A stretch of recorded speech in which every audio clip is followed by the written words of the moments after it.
Bien-aimés de Dieu, nous voici au 19 septembre 2023, mardi de la 24e semaine du temps ordinaire, année impaire. Nous venons d'écouter la lettre de Saint Paul apôtre, la première lettre de Saint Paul apôtre à Timothée, chapitre 3, les 13 premiers versets, Psaume 100, 101, avec pour réponse, je marcherai d'un cœur parfait, Seigneur. Et l'évangile de Jésus-Christ, selon Saint Luc, chapitre 7, versets 11 à 17. L'évangile de ce jour m'a rappelé beaucoup de choses dans mon ministère sacerdotal et pastoral, comme prêtre, mais aussi comme curé, depuis 2011 jusqu'à ce jour. Et je voudrais m'attarder sur l'évangile. La première lecture nous montre comment doit être un responsable. Comme j'ai l'habitude de le dire, l'honneur est une charge et une charge est une responsabilité. Quand on aspire à la responsabilité, sachant que c'est un honneur et c'est une charge, nous devons nous efforcer à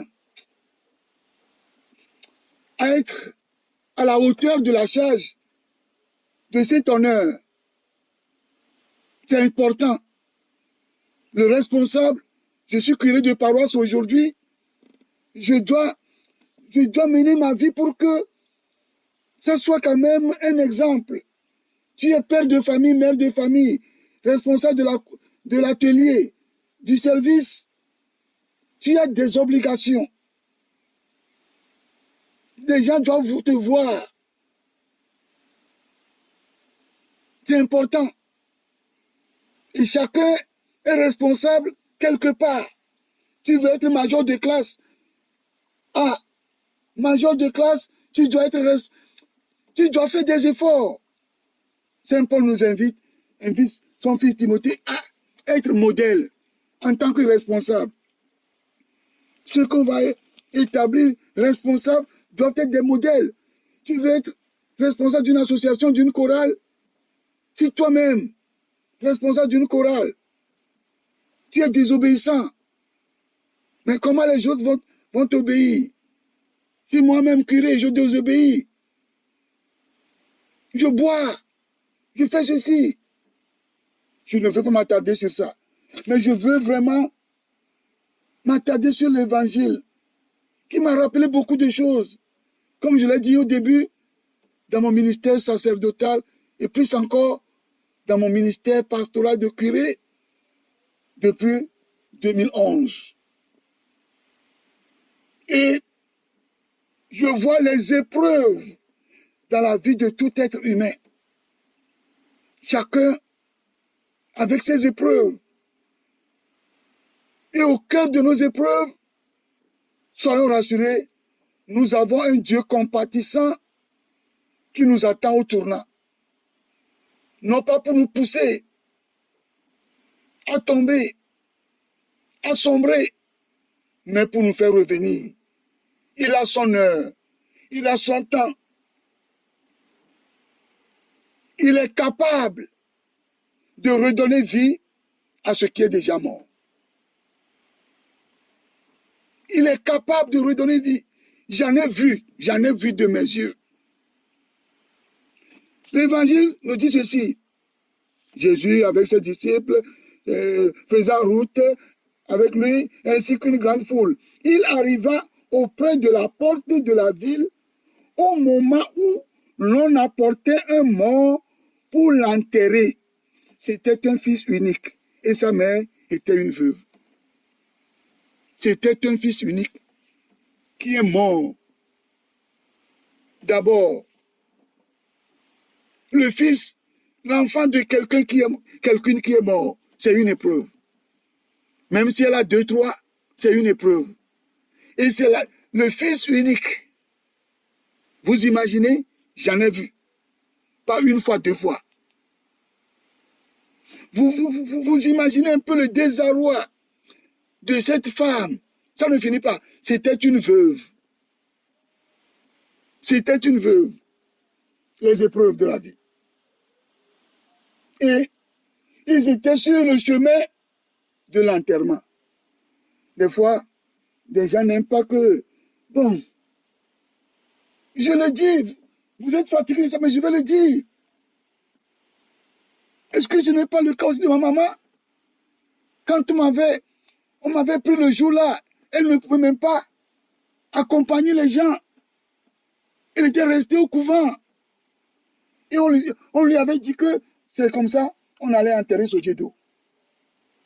Quel était l'état d'âme de ma maman Daviki, maman Soralo, en ce temps-là, dans ce couvent. Mais sur la route, l'impossible était devenu possible. Et on m'a ramené. Frères et sœurs, je dis actualisons l'évangile, actualisons la parole de Dieu. Si un jour la parole de Dieu te frappe, ne te mets pas en colère là. La parole de Dieu est d'actualité là. C'est ce que nous vivons au quotidien là. C'est parce que tu as fait ceci, tu as commis telle bêtise et que tu vas t'énerver quand la parole de Dieu sort. Non, au contraire. Ça là, je me trouve dedans. Beaucoup d'hommes, de gens se trouvent dedans.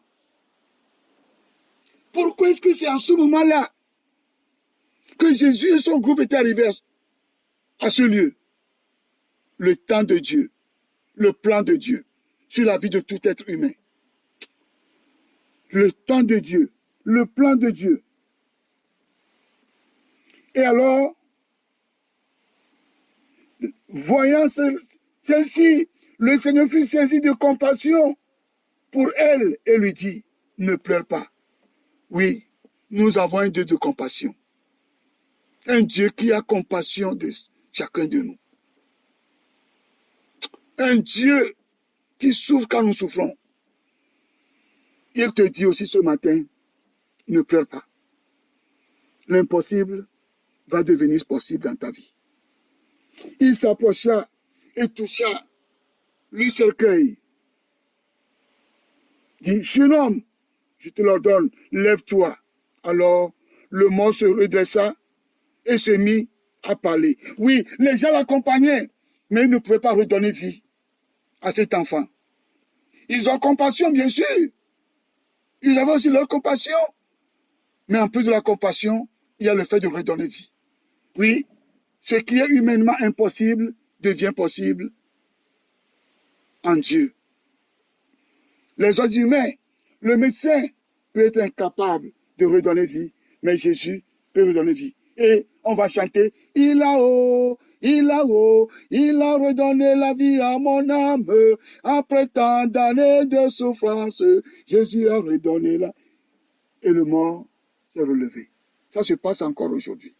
Je me souviens. Non, je ne me souviens pas, on me l'a dit. Ça a été mon cas aussi. J'ai vu maintenant de mes yeux,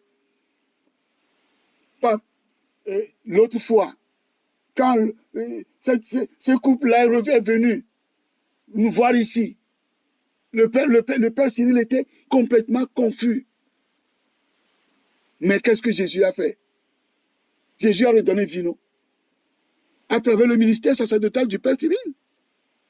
Jésus a redonné vie à cet enfant. Les parents étaient venus. 3 ou 4 semaines, 3 ou 2 semaines après, un autre cas. Moi-même, Jésus a redonné vie. Il va faire encore, il va faire encore, il va faire encore, il va faire encore, il va le faire encore. Nous avons un Dieu, son heure Quand son heure sonne, il est capable de redonner vie, même à ce qui est mort, ce que les médecins ont déclaré mort. Fini, le dernier mot revient à notre Dieu. Que la Vierge Marie nous aide dans ces moments-là à tenir bon jusqu'au soir de notre vie. Amen.